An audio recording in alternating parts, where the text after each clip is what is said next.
Last week on Right Wing Insanity Report, we looked at the year in review and went over some of the highlights and the craziness of last year. So this week, since it's the first of the year, I want to bring on friend of the show, Zach Roberts, to do some predictions about where we are headed as far as right-wing insanity goes. Obviously, this is a primary election year into the general, so there should be lots of stuff happening and lots of stuff to look at. So welcome to the show, Zach. Good to have you on again. Thanks for having me, as always. Absolutely. So right off the bat, I wanted to pull up some of the recent GOP primary polling. Some of it might surprise people. Some of it might not. We've got obviously Iowa coming up, followed by New Hampshire.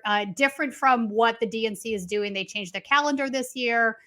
So first of all, let's look at the Iowa Republican Presidential Caucus. We're looking at this is Real Clear polling. So Real Clear polling obviously aggregates all the data, puts up all the weekly polls. So I want to point something else. Obviously, Trump is the front runner, averaging 51.3% this entire time through all these polls. But we have some movement on DeSantis, Haley, and Ramaswamy and Chris Christie all the way throughout this, depending on what state you're in. So this is in Iowa. DeSantis has a much higher polling than Haley does. In New Hampshire, we've got Haley higher. So the last poll has him coming up to 18%. Trump at 52, Haley at 16, but Trump is consistently outnumbering all of these guys. What do you think is going to happen at the Iowa caucuses?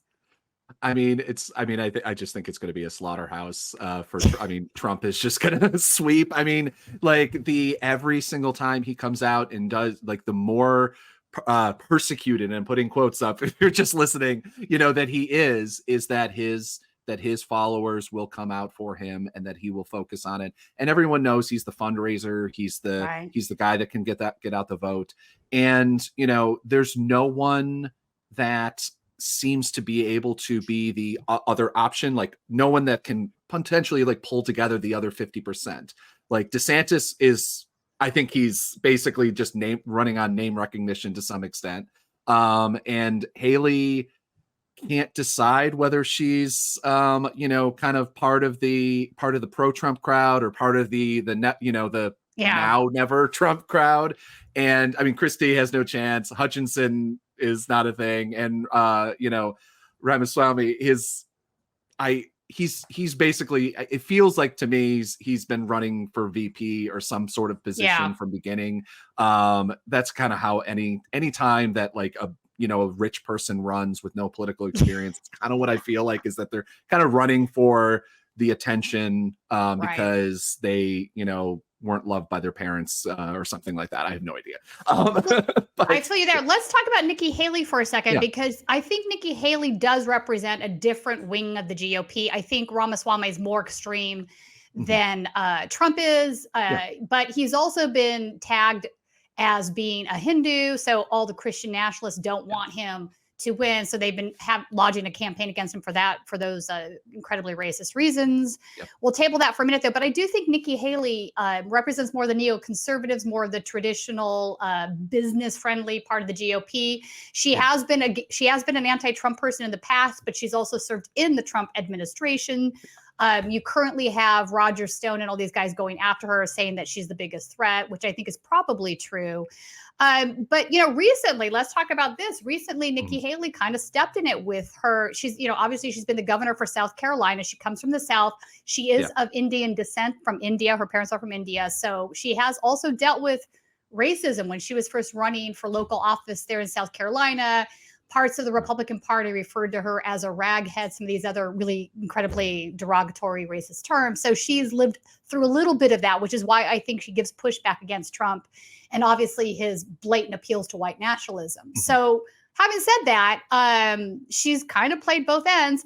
And so she stuck her foot into it with this question about the Civil War. She couldn't even say that it was fought because of slavery. Of course it was fought because of slavery. There is no other explanation for this. It's interesting because her backstepping has been basically like, oh, well, it's just a kind of a given. Like, I didn't think I had to say that. And, if you're in the South, you have to say it. I think that that's basically everywhere. Let's just say that outside of maybe cities in upstate New York or wherever, or in the North, you're taught that it's about states' rights in this country because our history is terrible.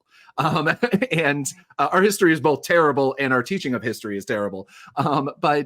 And so, I mean, it's like, I'm not shocked in the way that I think that a lot of people pretended to be shocked about her response on that. It was just like, you're the governor of South Carolina. Of course, this is what I think it was a political is. maneuvering, right? I think she knows who she needs to win as voters, and some of those people are incredibly racist, and she doesn't want to offend this whole, the Confederate flag is just heritage kind of crap. I mean, she had a I hate this moment because I disagree with how it's played like completely. So I don't want to give John McCain any credit for anything, but the moment when he corrected that famous moment when he corrected the woman about Obama being a Muslim and everything, and that like gave him a lot of cred among, I don't know, because he was right. I mean, whether you think his politics are right. I mean, the problem is if you listen to it, if you listen to the whole thing, he didn't like really correct her because she said other things about him too, and so like I don't give him credit for it because she said just the bridge too far. Father, I think it was. Right. He never said, no, he's a good Christian. Everything that we know about him says he is a Christian,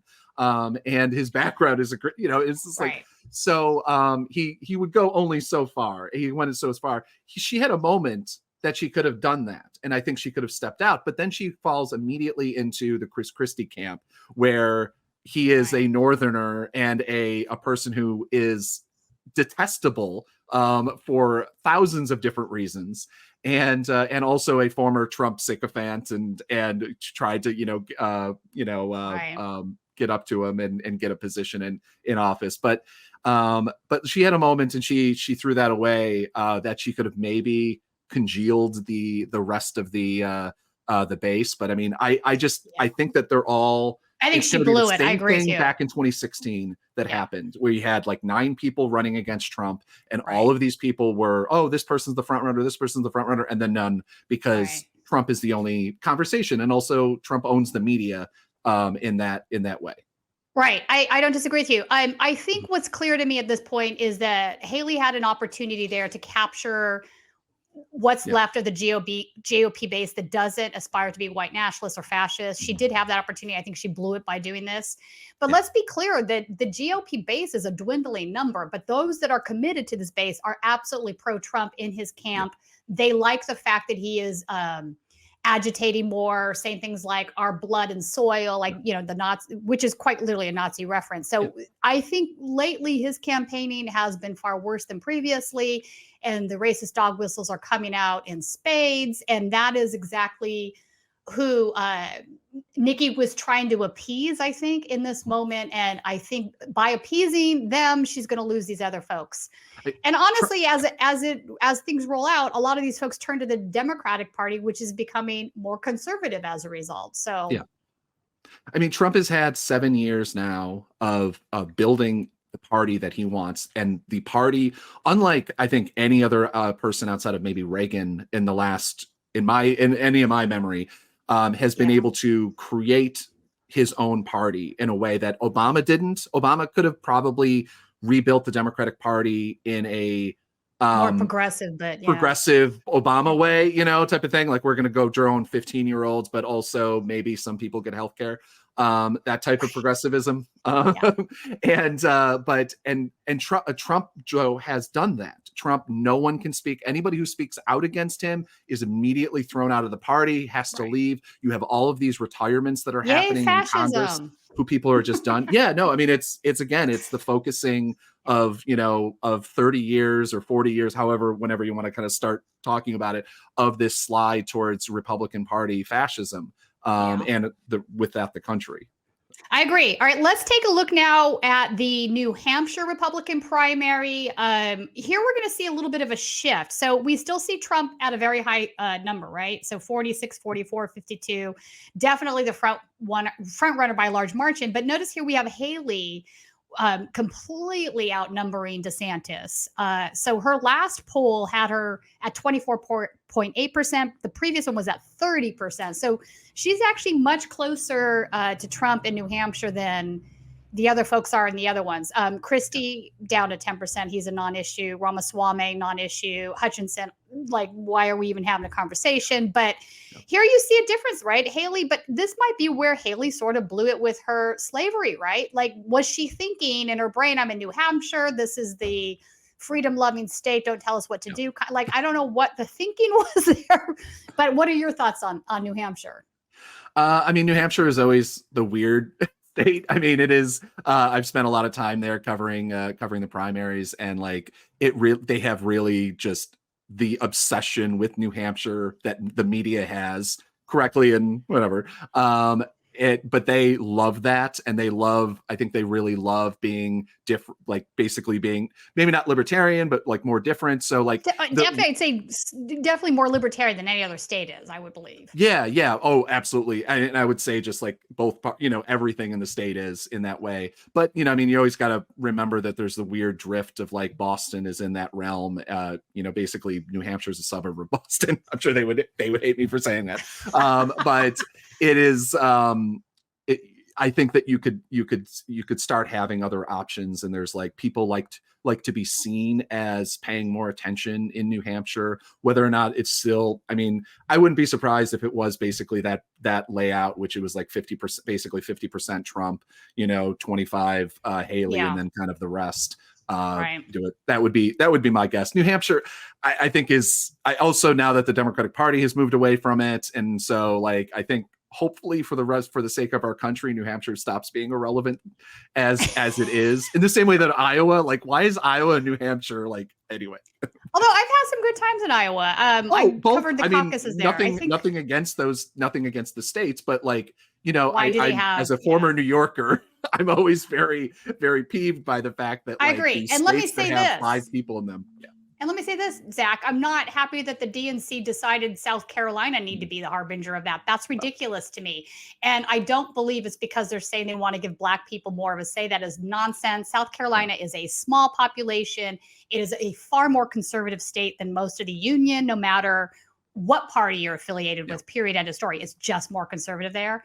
If they actually wanted to give a majority of Black folks a stay, they would look at some of the more populated states that having a robust population in that respect. But and percentage of the Democratic Party and that sort of thing. I mean, like, the fact that like New York and California ends up being just irrelevant when it comes to presidents is, to me, always just ridiculous. And the fact that Florida still has power and Texas now has growing power.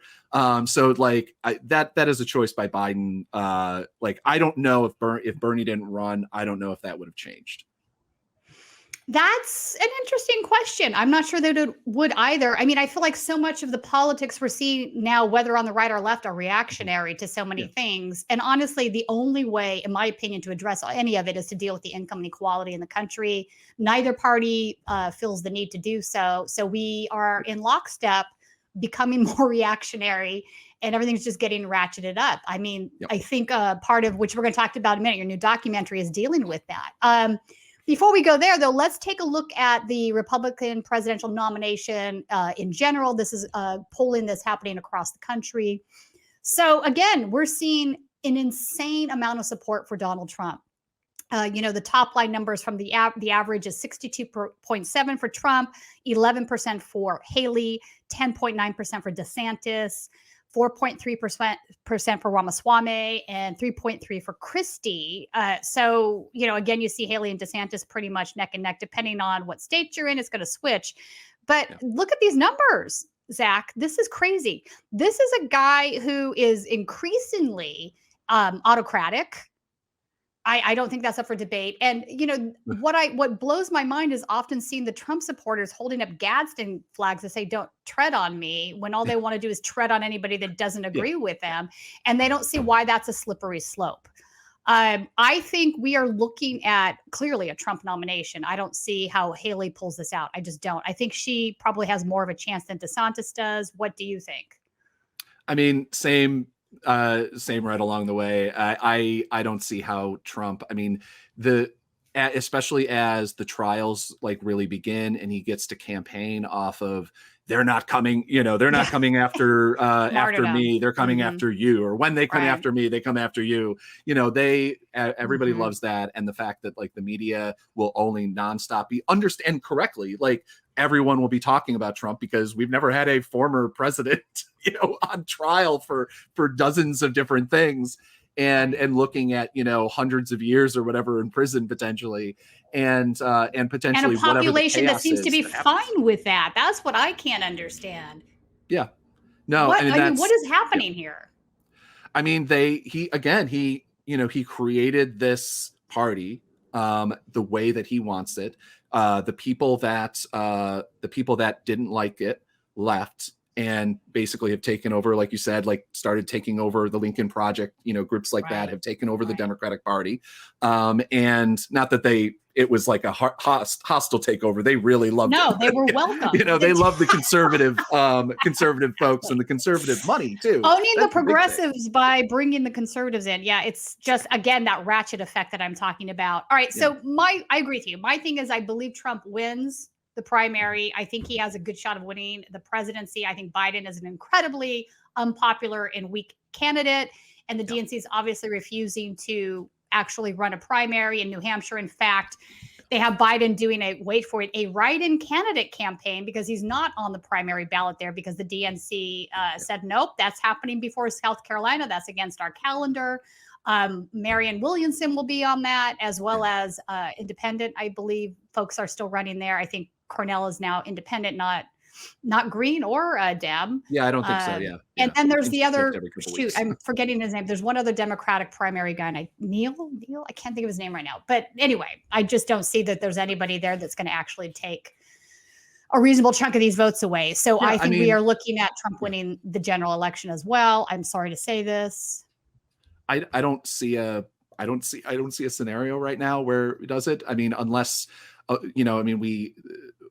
the country is very much turned against the wars that we're participating in. I have different opinions on both of them about the ways that we think. I mean, the fact that like Biden is seeing the marching in the streets of hundreds of thousands of people, saying ceasefire in the Gazan war, and he is ratcheting that up and fighting, and his like a genocidal maniac to me. Yeah, and so I mean, like I just covered a protest here in Norfolk, Virginia, which is a military town with not a crazy amount of people, but it is the largest protest I've ever seen in this town. Living here the last couple of years, and they're calling him Genocide Joe, which I mean, it's it's catchy, and also like it's hard to not disagree, but it's either way, like the youth in the country, the people that knock the doors, that get out to vote, that the people that Obama got involved and for his campaign, and Joe Biden is really going to need that kind of group of people to get there. But on the other hand, what's going to happen every single time away, they don't care about winning progressive votes, and they don't care about winning young votes because they know that they can just blame the next election, because they don't actually, I genuinely don't feel like they actually care about winning.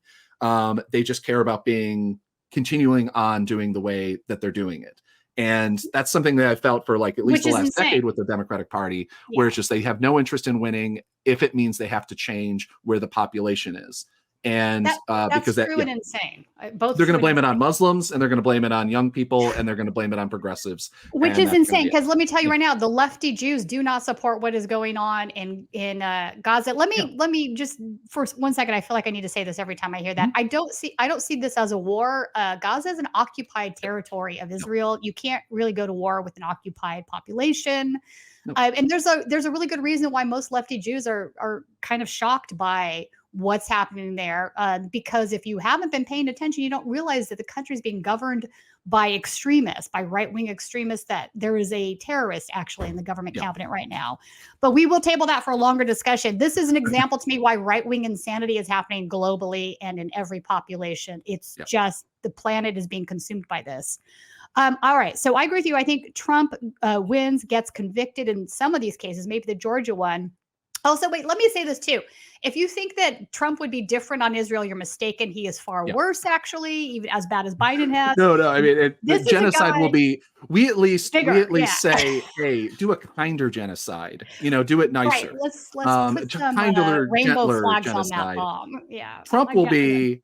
Like bash their heads through the windows, just like the same way that he talks about, criminals, with cops, and so like, no, there's no denial there. And anyone on the left that says otherwise or believes that like crazy. That is completely insane, and 100% wrong, because Trump likes to portray himself as an isolationist, but he 100% is not. And in 2024, in this world, being an isolationist is like, is what Obama did in Syria, not stopping a genocide. So so depressing. All right. So let's talk about the scenarios under which Trump wins and is convicted under these various cases.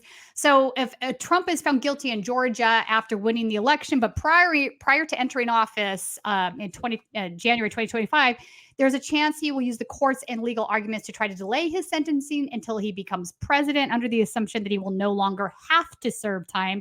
That's scenario one. The reason I think Georgia is unique is because it's a state, not a federal charge. And in the state of Georgia, there is required time served under RICO. So I don't know what's going to happen there, but I do think there is a way that he can game the system to still get out of it without having to pardon himself. What are your thoughts? I mean, if Trump wins, this is, I mean, the conversation is just completely different. I mean, if Trump loses as well, I don't know how much it is, but the idea that if he is in any way prevented from serving as president, then not to bring this to like the no, and then no longer serving time in prison. This is the last American election. Like, just this so is we're over. Clear. Just so we're clear. I mean, he doesn't serve time in prison, not as president. I just want. Okay. Oh no, I agree. But I mean, I understand what you're saying. But I'm just saying, like, if there's anything that is perceived as preventing him, and this is also putting the caveat that a lot of the extreme right, the people that would actually like, grab arms and go to state capitals or go to DC, are definitely have. Trump has lost his luster for them, but he is a symbol of them. I mean, even though they may not like him as much, they certainly perceive him as one of them, kind of, at least compared to Biden. Of course, Biden's a socialist communist according to them. God bless. But with Trump, it's with Trump, it's not going to matter. It's going to be the sign that they finally need. And even the broadcast, everybody will be calling for people to show up, people to do things. It'll make January 6th look like a feel like just a little like a day in the park. I agree. I don't disagree with any of that. The anti-government crowd is robust in the country. And every time Trump gets on and says they're doing this to you too, that is an appeal to them and they eat it up because that's how they feel. This is part of the reason why I think media disinformation, and when I say the media universe, I don't mean just news organizations. I'm talking about talking heads and, political pundits, podcasting, all these things that have contributed to the place we're at. We live in a post-truth America where the truth is whatever you decide it is. And if it motivates people to do things like this, is very dangerous. I think it is a big part of the conversation. All right, another scenario. Trump is found guilty having already entered the White House. Lots of non-hypothetical questions here. Can he be convicted of a state crime and find a way to pardon himself? Obviously, on the federal, that's possible. But this is an area we've never entered in U.S. history before, obviously. But I think that's where we're headed. Where do we end up with there? Is this a feasible thing where he actually is forced to serve time in Georgia? I don't see it. I mean, anything that is potential, I don't know enough about the Georgia, how that would work. Anything that is potential to go to the Supreme Court, we know it's going to be overturned for Trump. That's a good point. Anything that happens, even on the state level, even on the state courts level, like I have no, I mean, I cover voter suppression, and we Yeah. had a Obama elected, I don't know why, Obama appointed federal judge just turned down a case that was True the Vote versus Fair Fight. Stacey Abrams' old group, a voter protection group, versus True the Vote, which is a right-wing, Donald Trump endorsed voter suppression organization that I've done. Greg Palast and I have done a huge amount of coverage of, and they have that judge just threw out the case, which was arguing that what the vigilante program that they're doing is that they were doing in Georgia and other states was basically, oh, it's perfectly fine to do it because it's not intimidation and it's not all these things. And so like you have the court systems that are so bereft. They just refuse to make stances on anything, especially when you're talking about there's not a world where I can imagine a federal judge at that is at a state court level, state circuit level, ever saying, I'm going to be the one that makes the decision to not allow the duly elected president of the United States to serve. I don't see that as a scenario. So if it is possible, and the same thing with the board of trustees that are on the board, not board of trustees, but the pardon board.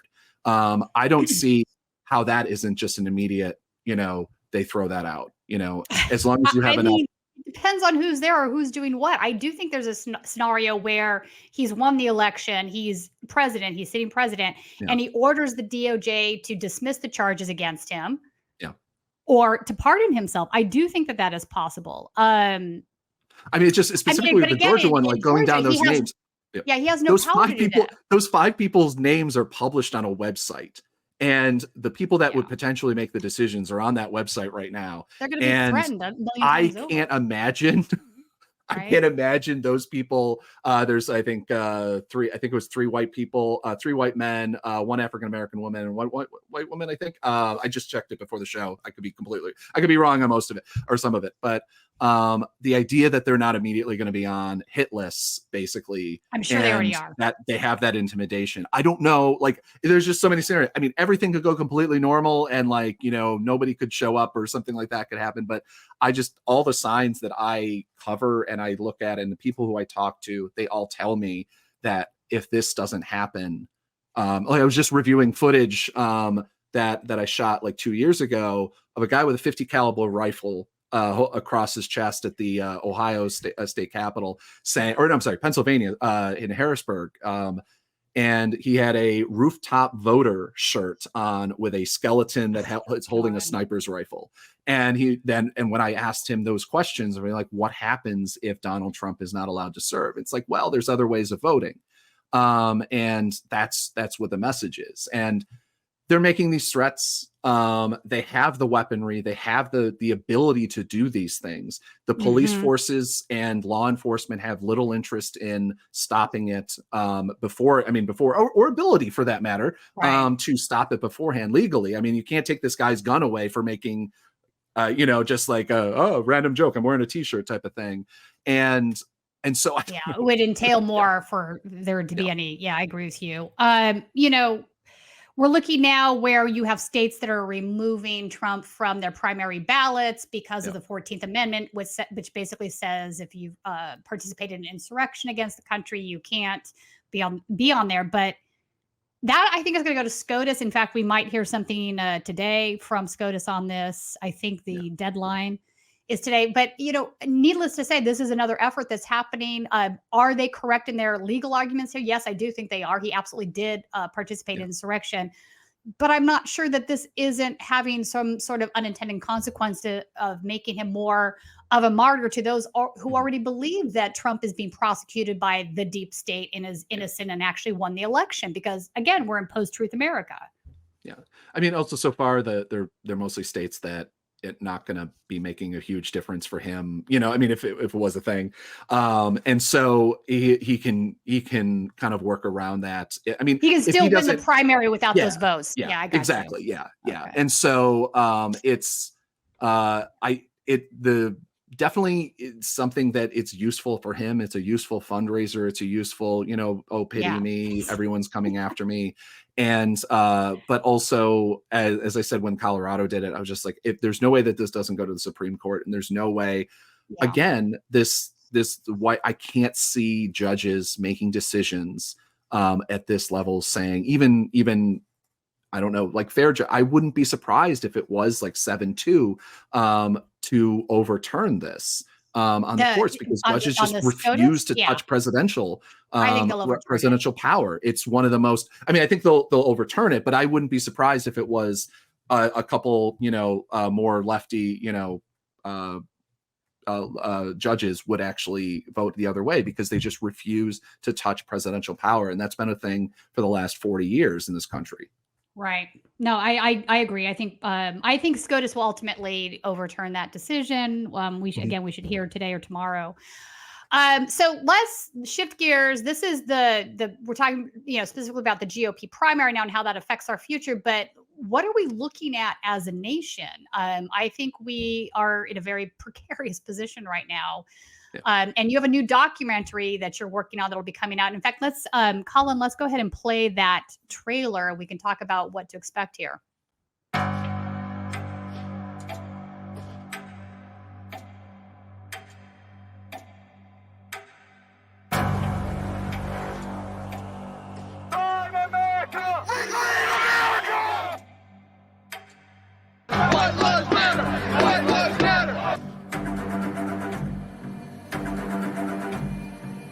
Would never abuse power as retribution against anybody. Except for day one.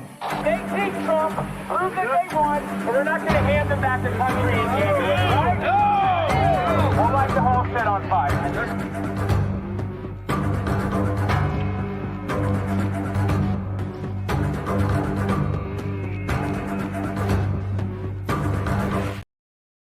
How it ends.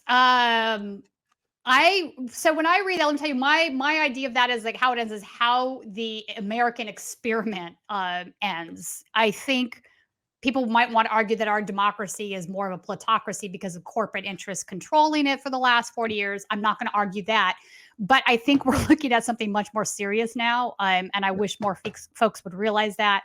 What is motivating you on this project? So this is kind of the, something I've been working on for, I say 7 years in the trailer. Realistically, it's been since 2006, at least, that I've been kind of like noticing this decline of democracy. And I know that it's a republic. But I know that they really love to say that. All republics are democracy. I will argue that point with it.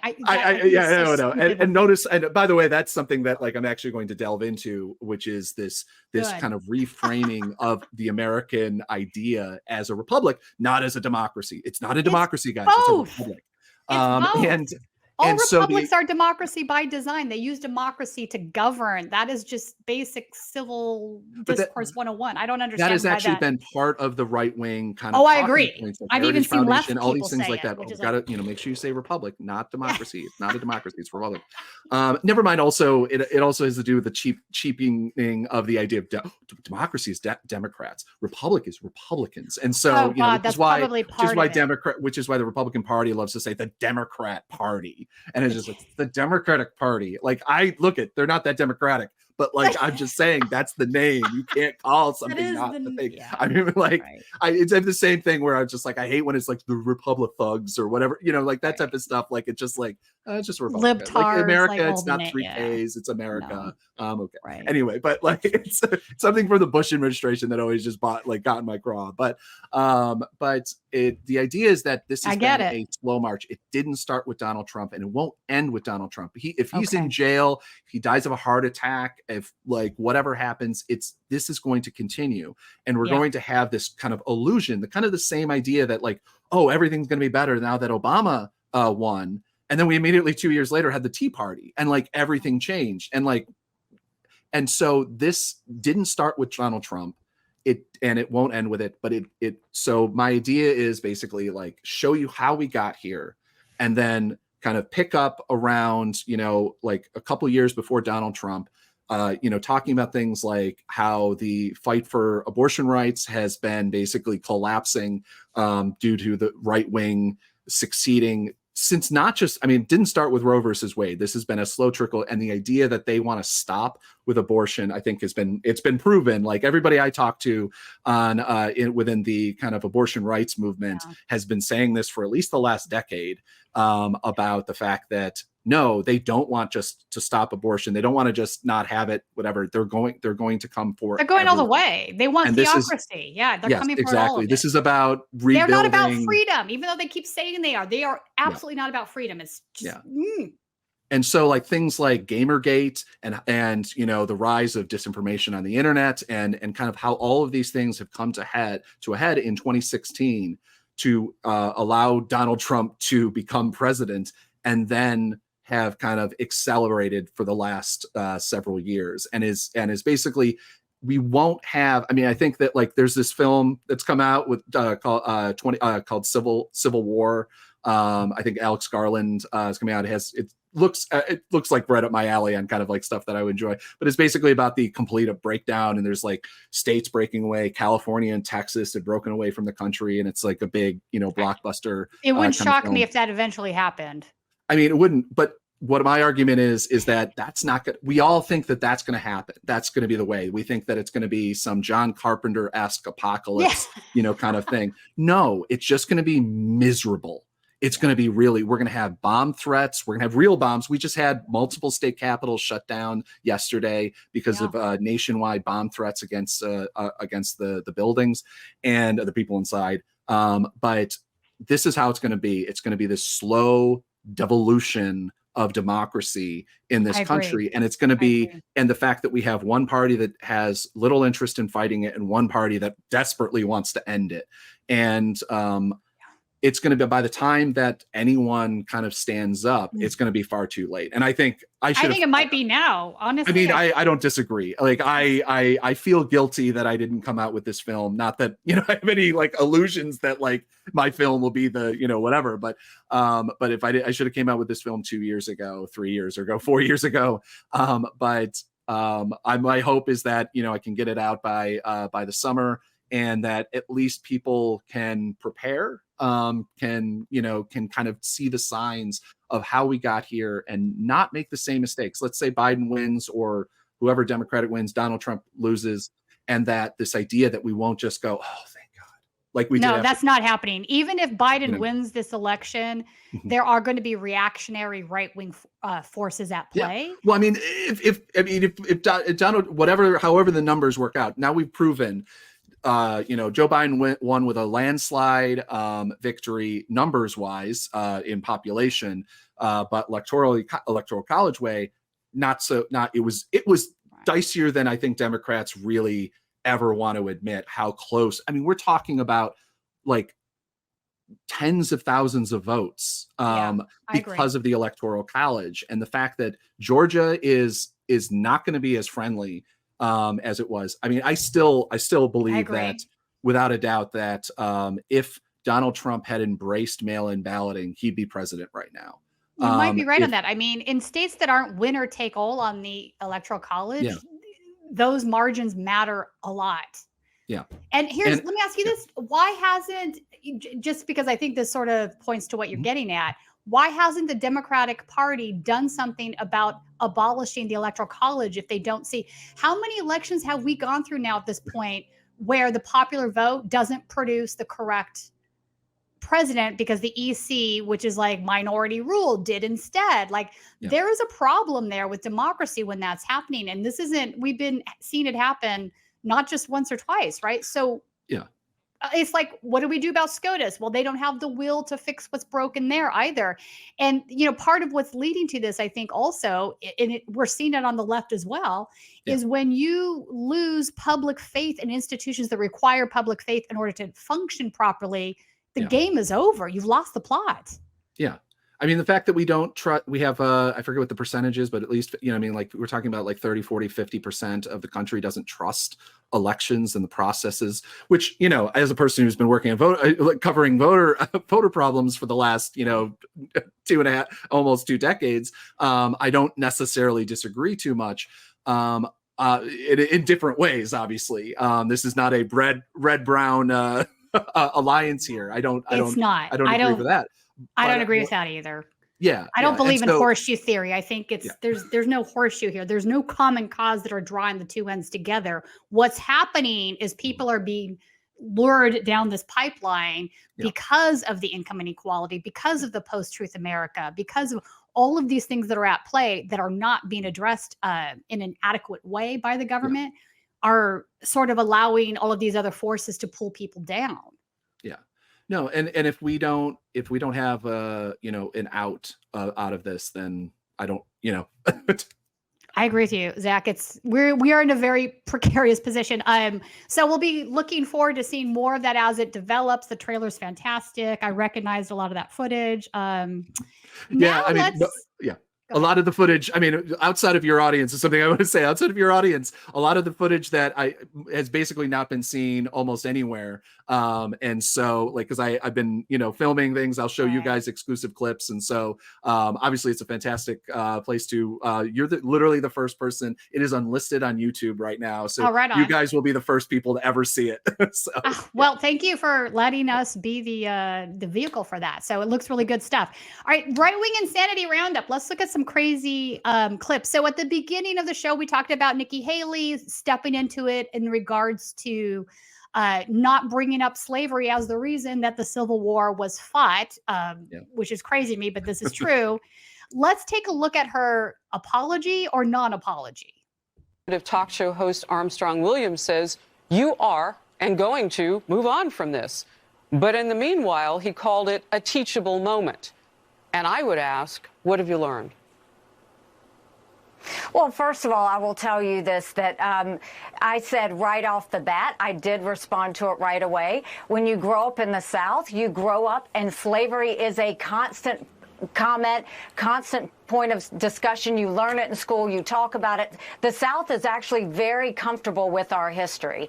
What I should have said immediately was that the Civil War was about slavery, but I just assumed that that was a given, and I went on and said it was also about the role of government and about the rights of people, economically, socially, and otherwise. So yes, we know the Civil War was about slavery. That's always the case, and I'll remind you that I was the Southern governor that brought down the Confederate flag after we had a horrific shooting of 9 African Americans that were killed in a church. But Harris, really, the media is the only one that has talked about this issue. No, that's actually not true. Not one person on the ground in Iowa, not one person on the ground in New Hampshire or Iowa are talking about it. I've done multiple town halls. We have done 150 town halls. I answer every question from Republicans, from Democrats, from independents. And a couple of things. They're comfortable with their history. Maybe that's the problem. That's why every Southern state is aggressively passing anti-CRT legislation, right? And being like, no, we need to start thing. That's why, like, literally, if you watch the film Vigilante, it said in the trailer, we get kicked out.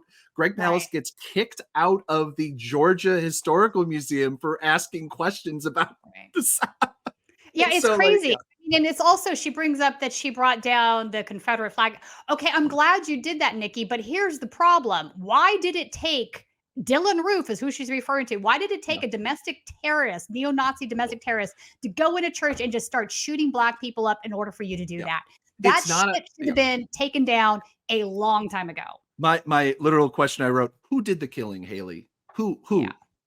Like, because Dylan, I mean, that's kind of the important thing. It's just, this is like random 9 people were murdered. Names. No, I know, right? This was a horrific neo-Nazi domestic terrorist thing that happened, and we should not forget it. It's like horrifying that the buildup to that was preventable.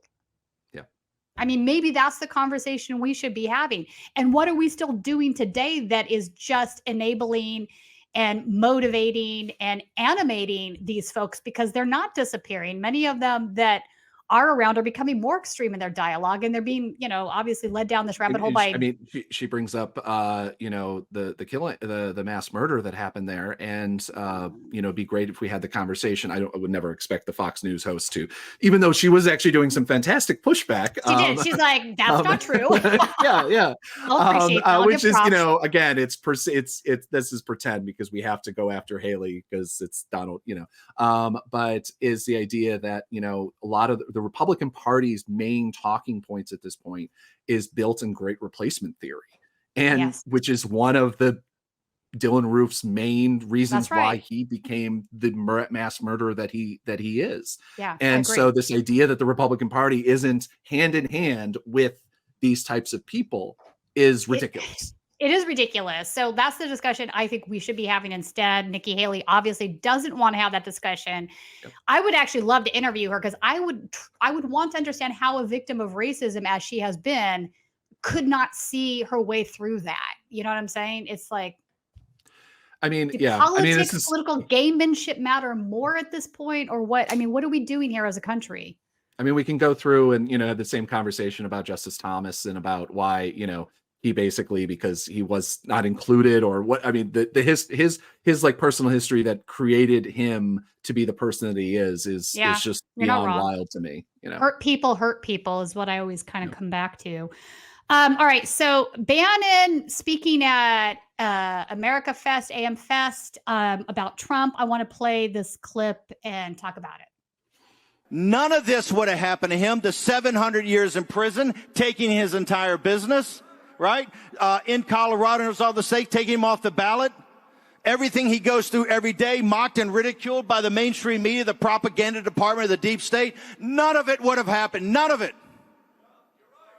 That shows his courage and his deep love of country. No person in the history of this nation, with all the patriots we have ever done what Trump has done by come back to save his country. And the American people are on his side. Look at the numbers.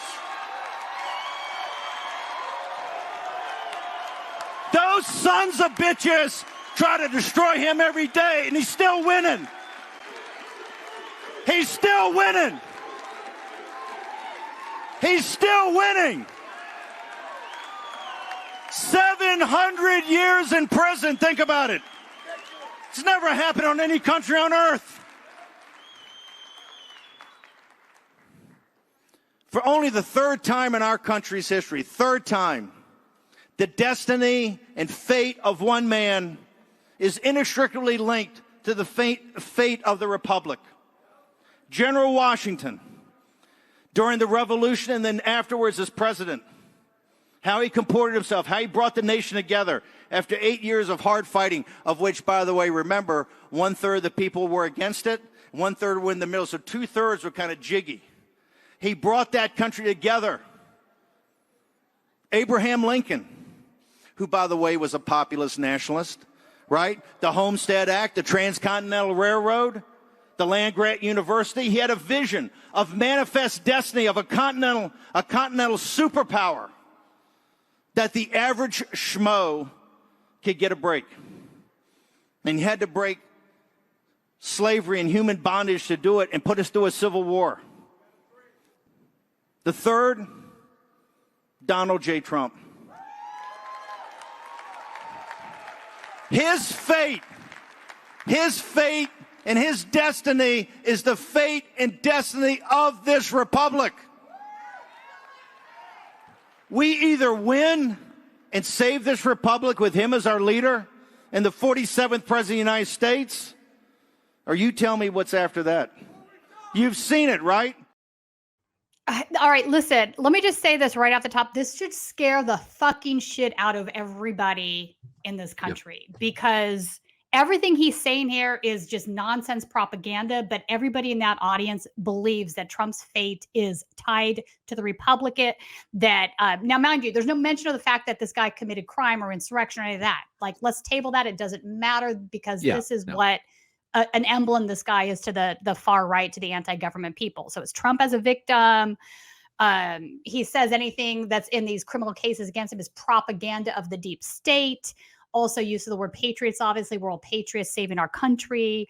And something that I found to be incredibly disturbing is the reference to Abraham Lincoln being wait for it, a nationalist populist. No, Abe Lincoln was not a nationalist, you crazy person. Are you out of your fucking mind? And then he's saying that he had to start a civil war to overturn slavery in order to be that person. No, bro. Like the people that he was fighting against were the nationalist populists that would like to have like every other person other than a white person enslaved in this country. Like, but the opposite. I mean, the fact he's so passionate, he's like up there saying this stuff, people believe him. This should scare us all. This is where we're headed as a country. Yeah. Whenever I listen to Bannon, I think of the drill tweet is like, you do not have to give it to Al Qaeda, whatever.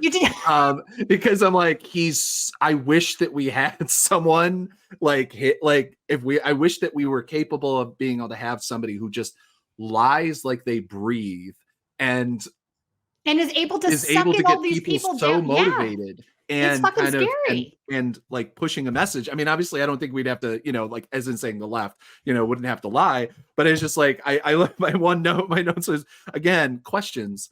What happened to Lincoln, and who killed him? And if, so it's which I think is like kind of the sub question. You're like, oh, these are our great heroes, and okay, I'll give you Washington. Problematic slave owner. But Lincoln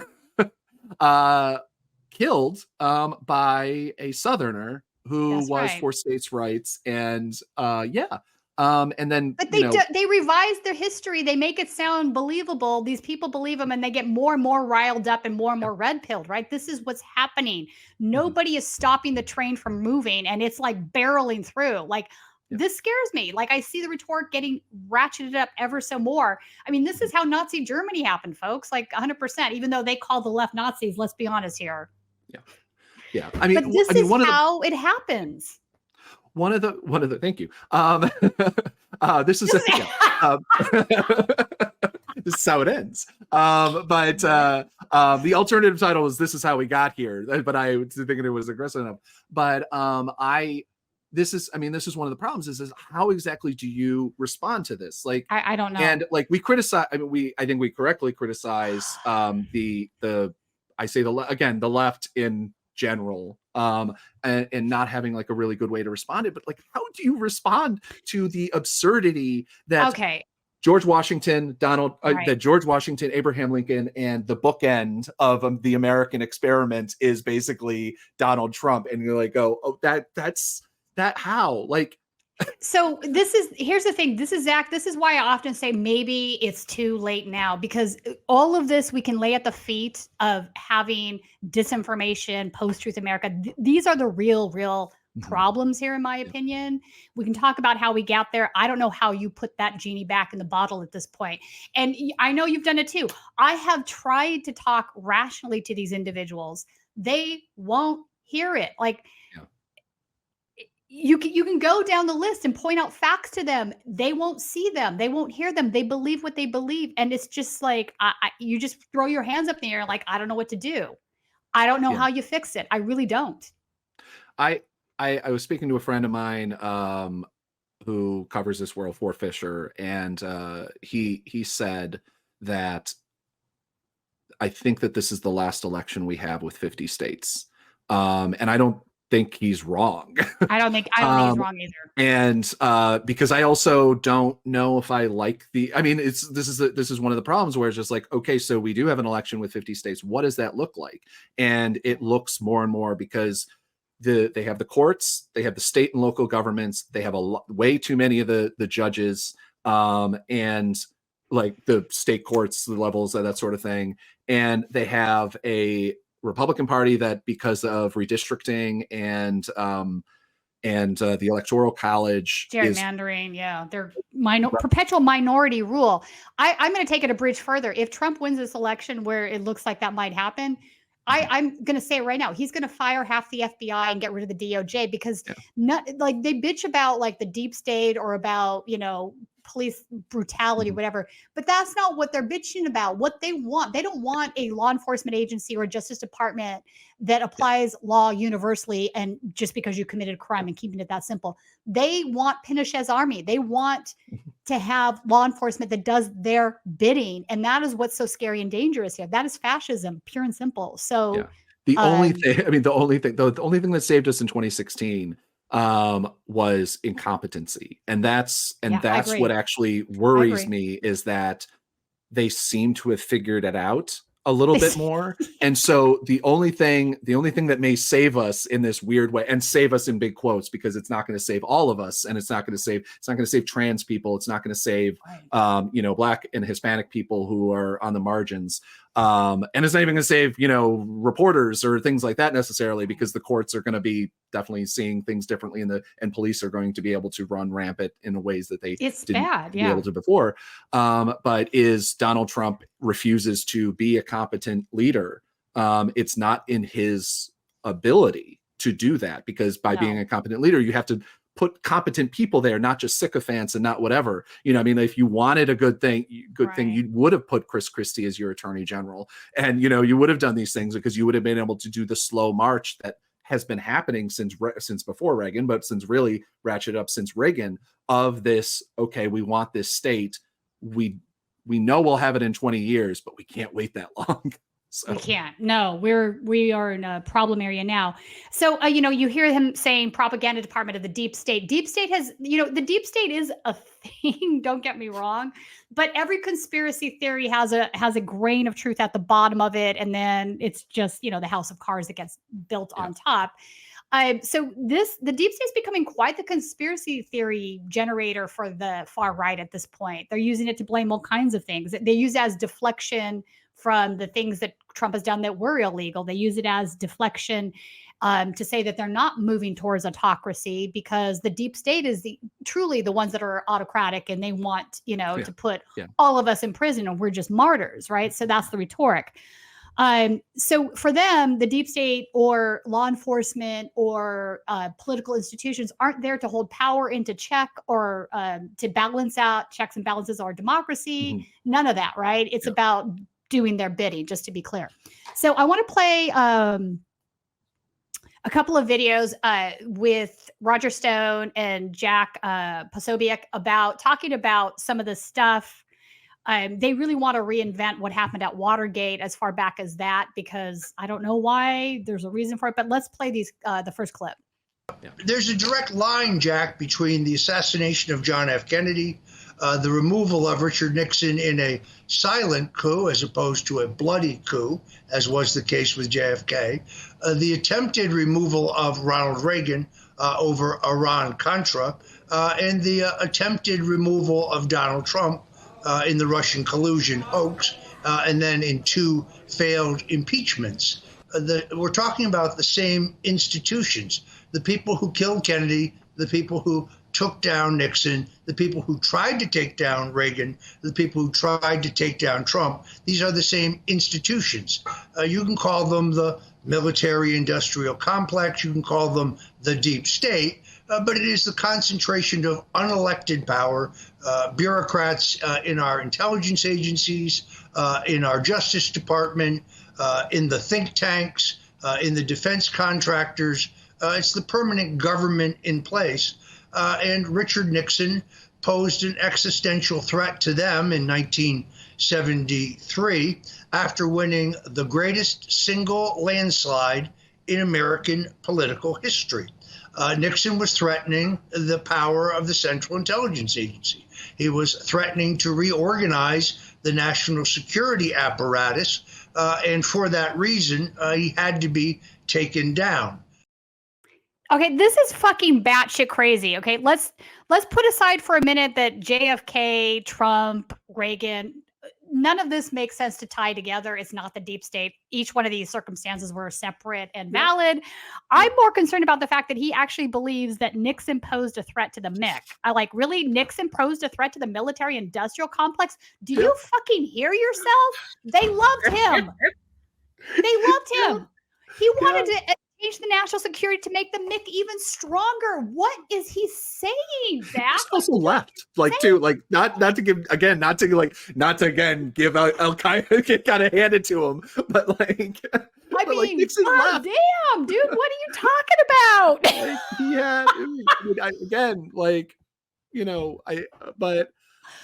The idea. I mean, it's just so laughable. Wait, I mean, also Nixon was, I mean, is there a more Nixon dangerous posed a person than threat to the Nixon? military. I I mean, know. he was the vice president for 8 years before that, and was stayed in power, was a governor, he's a politician somehow throughout his career.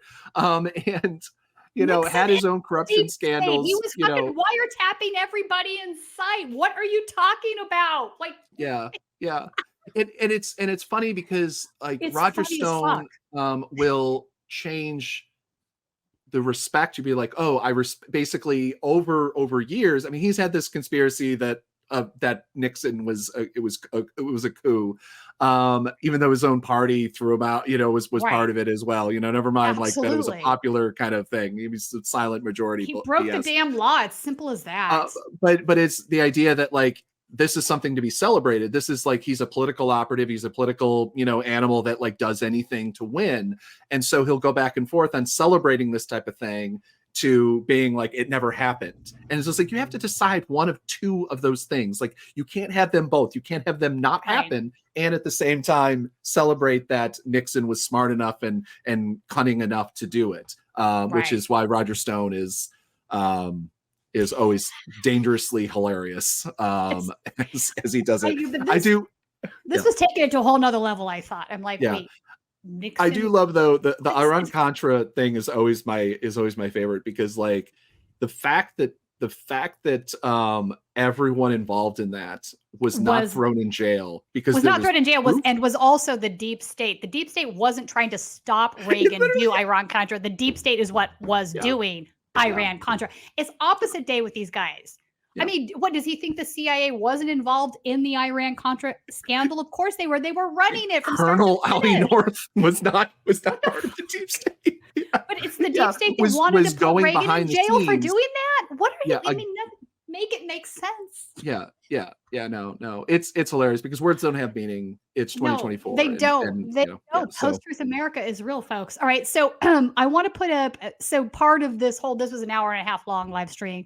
This is a tweet from Jack. I want to put it up for a second because it sort of encompasses what he is saying here. And then I want to play a little bit of the embedded video that he has here. So the tweet I'll read: Roger Stone, 4 of the 8 burglars of the Watergate break-in were on the payroll of the Central Intelligence Agency, and 2 of them also participated in, wait for it, Bay of Pigs. Mm-hmm. Nixon is on tape saying, "I know who shot John." Like, what? We're now tying in Bay of Pigs because we didn't have enough going on there, right? Yeah. Let's go ahead, Colin, and play part of the setup for this conversation, though, because I think it's very telling as well. And we're back. Human Event Special, the truth about Watergate. So, Roger, we're told Watergate is this tale of Richard Nixon orders his committee staff, the committee to reelect the president, CREEP, to conduct a series of burglaries of the DNC offices. We're not exactly told why they were conducting these series of burglaries, but we're told that they do this. We're then told that because they get caught, this starts a huge cover-up situation.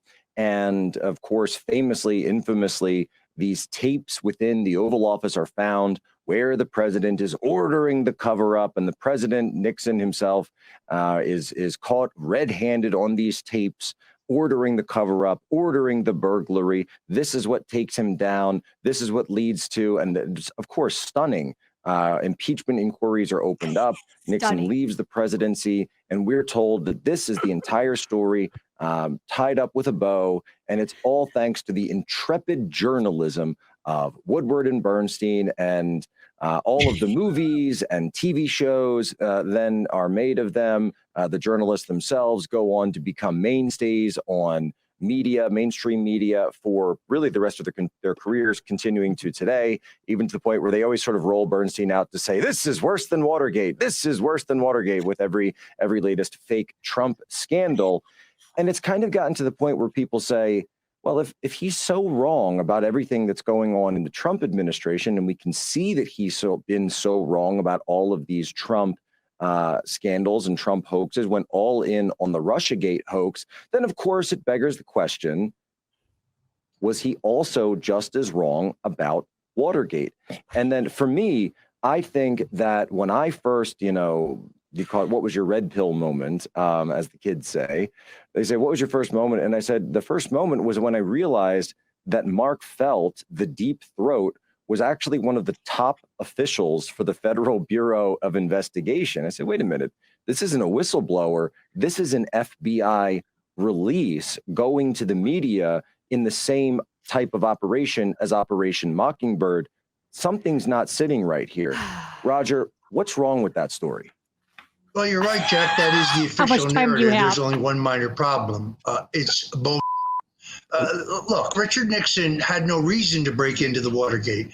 He was leading in the polls in 49 states. He carried 49 of 50 states in the greatest landslide in American political history.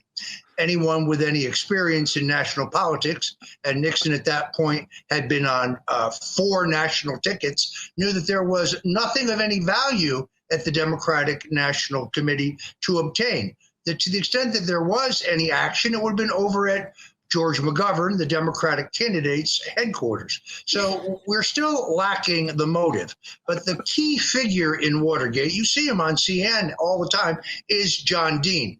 John Dean was the White House counsel. Now, the mainstream media would say that he was a brave hero, that he was a whistleblower. All of that is nonsense. John Dean is the man who planned, pushed, executed, and then covered up the Watergate break-in. He did so because he wanted to obtain records from a call girl ring that was being utilized by the Democratic National Committee.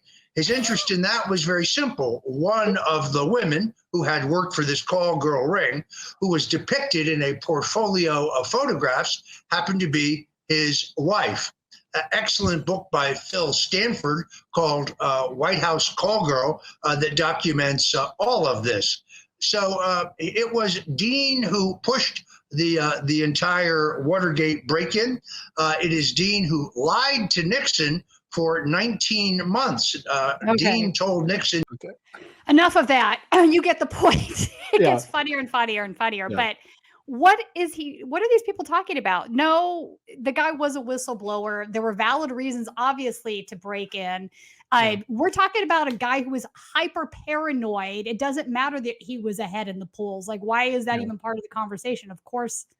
So, but here you have maybe a truth of seed or something, and they're blowing it up into this crazy conspiracy theory in which somehow it's one thing I love to hate about Roger Stone again is the fact that like he will allow petty beefs that it's pretty clear. Like if you listen to enough of him, if he like previous times I've heard him talk about Dean, is like very clearly him and like he hated him for some reason or had something and has just decided that like he's the guy that like did everything. He's the big conspiracy. He's the the guy that because of his wife is Nixon for some reason. But yeah. It's crazy. That is the shit that doesn't make sense. It's perfectly reasonable to imagine that Nixon wanted what was in there was wiretapping them. He was wiretapping everything in the country. Yeah. Come on now. No. Anyway, note that Jack, in his own bio, former Navy intelligence officer, he's part of this deep state that they talk about. I know, right? He's out of it. And like, and he doesn't even like try, as far as I've seen, like really try to do the whole like, well, I came out of it, and that's why I'm the only one. No, he used it. He's always used it as his calling card. He thinks it makes him sound more knowledgeable. Like Jack is an idiot. I'm saying it now. I mean, this is a guy who regularly intentionally puts out propaganda. Personally, I had an experience with him where he took some of my video, edited a clip of it, and put it on Twitter, and lied about what happened. When I called him out on it, he, him and his buddy Cassandra, what's her name? Fairbanks.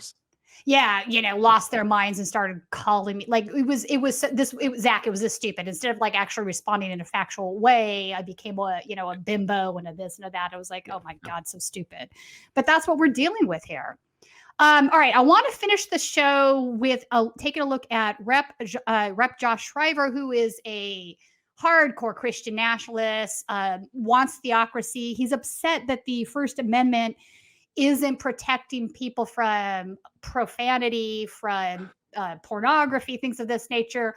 He doesn't understand fundamentally what the First Amendment is. It means that everybody has free speech, even the people you disagree with, Josh. If you don't want to consume pornography, don't look at it. You don't get to just totally shred the First Amendment in order for the country to become more godly. It's not supposed to be about godly, but let's play this.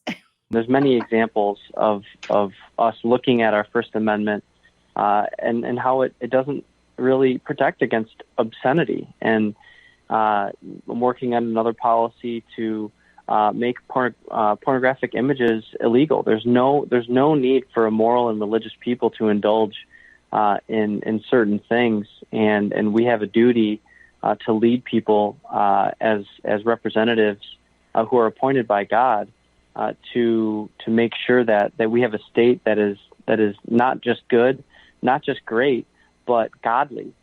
Honestly, I work for God and not for man. And so at the end of the day, I answer to one person, and that's Jesus Christ. That should scare the fucking shit out of everybody. This is a congressional representative, folks, elected to office. Mm-hmm. He thinks the First Amendment is supposed to protect you from obscenity, not protect your free speech rights. Mm-hmm. I want to read a quick quote from a book that he might find obscene. The people of Samaria must bear their guilt because they have rebelled against God. They will fall by the sword. Little ones will be dashed to the ground, their pregnant woman ripped open. Hosea, New Testament, New International Version. I don't know. It's pretty obscene, bro. I think we need to ban it. I think we need to ban the Bible. Like, if you've actually read the Bible, it is obscene. It is very obscene. In fact, that might have been one of the more tamer passages. The OT is like... yeah, it was just obscene. Literally number 8 on the top 10. Right? Yeah, no, this is some scary stuff. This is what's happening in the country. These are the types of individuals that are being elected to office. They want to end your First Amendment rights because they want to set up a theocracy. Notice he also says he doesn't work for his constituents. He works for God. Yeah. He was appointed by God, not elected to office. Like, all of this rhetoric is absolutely frightful. All right. So, Zach, on that note, where can people find you if they want to keep tabs of your work? Obviously, we're going to have you back on the show again, and we can play more clips of your documentary as it comes. But I know you're going to be launching a Kickstarter. Where can people support your work? You can go to I'm on Twitter for this point. I'm gonna go down with the ship, I think, at this point. But ZD Roberts on Twitter, but vsunews.substack.com, where you can get anything I write, anything I publish, and I'll have like updates on that. You can sign up for info to get that, or howitends.com, which that'll eventually redirect to the Kickstarter once I launch it. Right on. All right, Zach, thanks once again for joining me on the show. Informative as always. Appreciate your time. Thanks.